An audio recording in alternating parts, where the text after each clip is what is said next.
In a hyper-connected world, we're bloated with notifications, calls, questions, subscriptions, etc.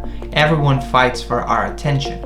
It is hard to stay focused, produce more, and consume less. Deep work has extreme value on our productivity and meaning of life. How can we optimize it? How can we produce more, create more, achieve breakthroughs, stretch out our mental capacity, build a state of flow, and focus deeply? The author, called Newport, suggests a few ideas on how to optimize our productivity, focus deeper, and highlights the importance of deep work. Hey there! Today we're going to be going over one of my favorite productivity books. It's called Deep Work, written by Newport.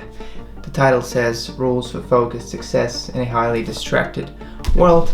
So this is like exactly what the book is about. It says about one of the most valuable skills we can learn, and it explains why it is so important for us to prevail in the upcoming economy and business, and also the importance it plays in improving one's productivity overall, and that is the skill of deep work. So today I'll share my few tops and tips and getaways from this book. One of the most important ones that I've found valuable and applied to my life. So let's begin. Rule number one is that deep work will stretch your intellectual capacity.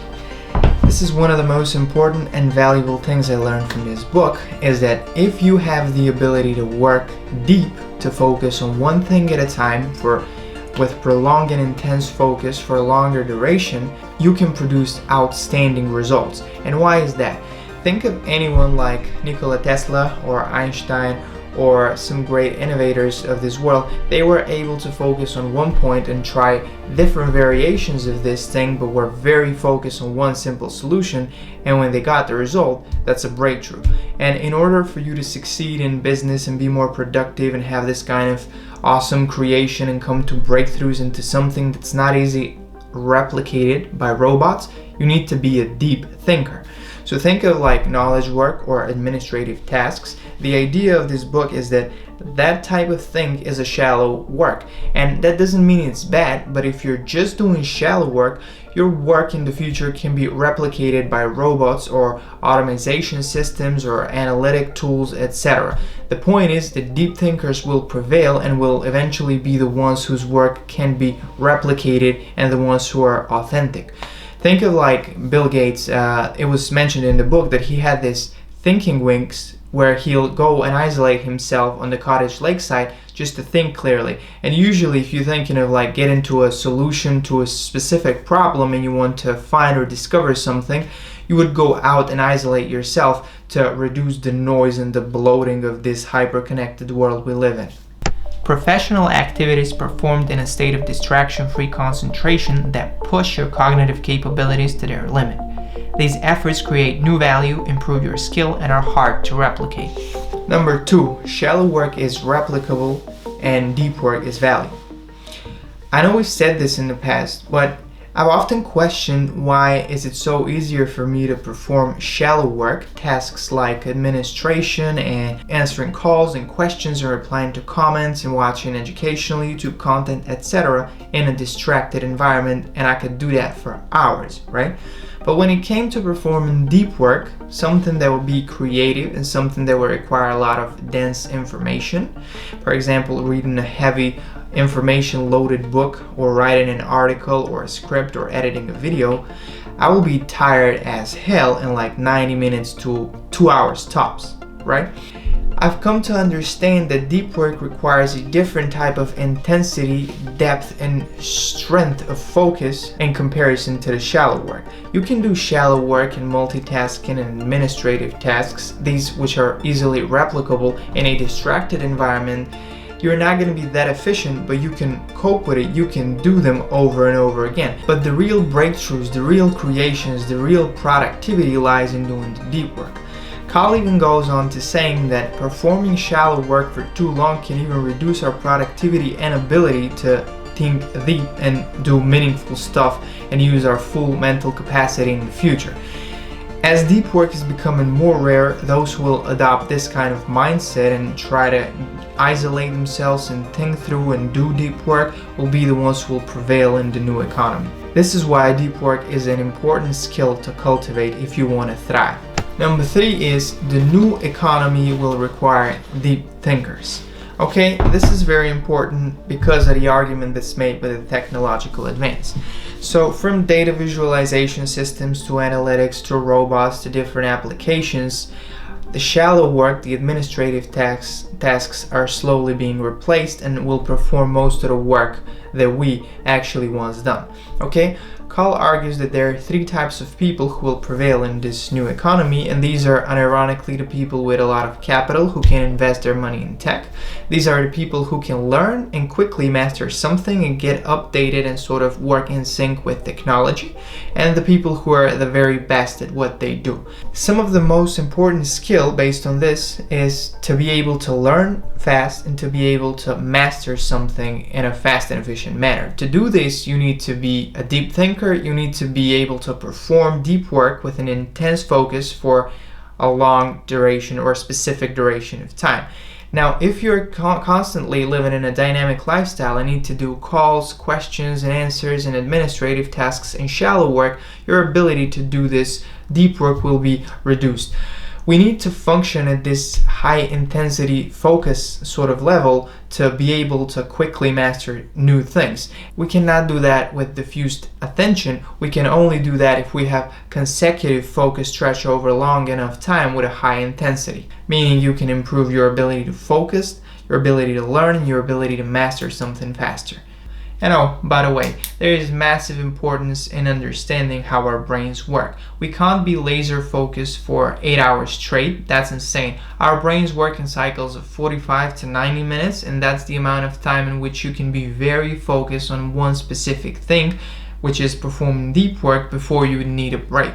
On average, people can have 2 90-minute cycles, and the very trained ones can have 3 90-minute cycles. But 4 90-minute cycles and up, that's going to be a little bit unnatural and probably enhanced with smart drugs. So don't try to go for an 8-hour run without a break. It's not going to be effective. Number 4, there are 2 ways you can incorporate deep work into your life. To perform deep work, you need to build a state of optimal flow. This is no secret. To build a state of optimal flow, you need to have a challenge that's just hard enough, a little bit harder, 5% harder than what you're capable of doing, because this will stretch your intellectual capacity to a place where you can progress. Now, if it's too easy, it's going to get boring, and if it's too hard, you're going to be anxious and frustrated about it and not really motivated to keep on going. Once you find that optimal loading, the most important thing now is the intensity times time spent. So the hours times the intensity of focus will be crucial for achieving great results in the future. It's obvious that many company owners, managers, programmers, actors, entrepreneurs, those who work on continual projects are going to have a more dynamic sort of lifestyle, and these people will not in general be able to focus a lot of their attention on one point, but they'll have to live dynamically. They'll have to do Q&As, interviews, they'll have to answer questions, they'll have to react quickly, etc. But this is not bad news.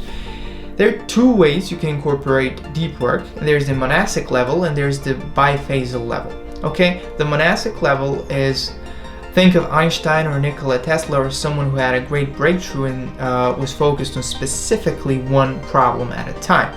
These people would be in isolation for some time and would think very deeply on the solution. They would try different things. They would be focused with high intensity of focus for long bouts of time until they discover this great thing. Now, the monastic level won't really apply to many of our lives because we are in a hyper-connected world and we have to really react fast. However, the biphasal model can be adopted by many people out in the world. Content creators, teachers, fitness enthusiasts, scientists, many people can perform the biphasal model. And what is this? So the biphasal model means you're going to split your work into 2.